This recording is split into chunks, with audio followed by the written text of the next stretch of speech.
একটি ভুলের মাসুল দিতে অবশেষে মন্ত্রিত্ব থেকে পদত্যাগী করতে হলো জাপানের কৃষিমন্ত্রী তাকু এটোকে। দেশের মানুষ যখন রেকর্ড দামে চাল কিনে বিপাকে পড়ছেন, তখন তিনি সমর্থকদের কাছ থেকে উপহার হিসেবে চাল পেয়ে থাকেন। সে কথাও আবার 18 মে সাগা অঞ্চলে একটি সেমিনারে বড় মুখ করে বলেন, আমার কখনো চাল কিনতে হয়নি, কারণ সমর্থকদের কাছ থেকে উপহার হিসেবে পেয়েছি।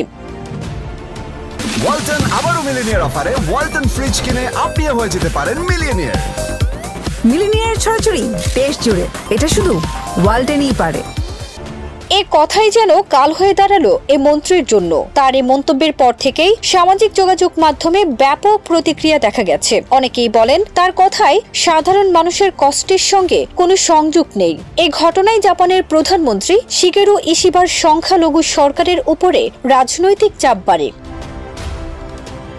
অবশেষে কৃষিমন্ত্রী তাকু এটো 21 মে পদত্যাগ করতে বাধ্য হয়েছেন, কারণ দলটি আগামী জুলাই মাসে একটি গুরুত্বপূর্ণ জাতীয় নির্বাচনের মুখোমুখি হচ্ছেন। এই ভুলের প্রভাব নির্বাচনের ফলাফলের উপর পড়তে পারে, এমনটাই মনে করা হচ্ছে।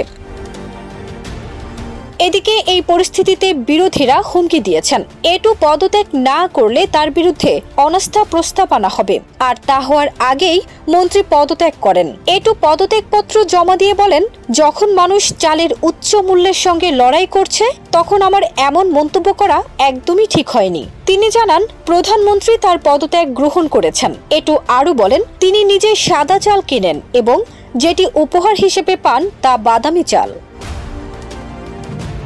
জাপান সরকার ইতিমধ্যেই জরুরি মজুদ থেকে বিপুল পরিমাণ চাল বাজারে ছেড়েছে, কিন্তু তাতেও খুব একটা লাভ হয়নি। অনেক সুপারমার্কেট এখন সস্তায় আমদানি করা চাল বিক্রি করছে, তবু ভোক্তারা বলছেন বাজারে চাল ঠিকমতো পৌঁছাচ্ছে না। বিশেষজ্ঞদের মতে বিতরণের জটিল ব্যবস্থাই এর অন্যতম কারণ।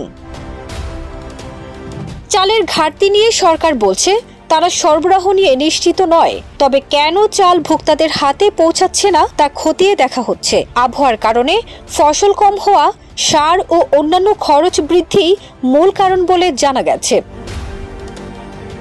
ফারজানা নিকিতা, দেশ রূপান্তর।